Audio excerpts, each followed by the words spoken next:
Sebentar lah Bang. Iya Mas, kabarnya ya, sehat.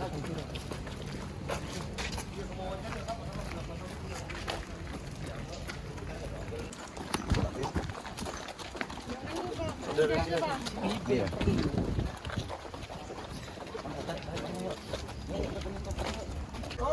yang di rumah makan ini berapa orang? Mungkin ada 5 atau 6 orang. Yang sekarang ini? Iya. Dikunci nggak ya? Makasih Bang. Makasih ya kawan-kawan. Vira ini menyaksikan penganiayaan terhadap Ken yang pada saat dalam mobil. Penganiayaan pertama kali jam 10. Waktu itu Vira berada dalam mobil, dia sedang menggendong ponakannya begitu.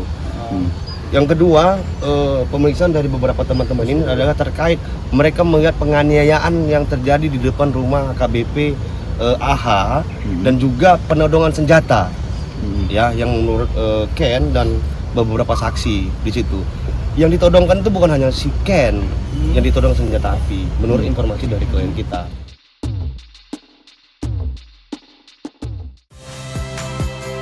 Saya Nitya Anissa. Saksikan program-program Kompas TV melalui siaran digital, pay TV, dan media streaming lainnya. Kompas TV, independen, terpercaya.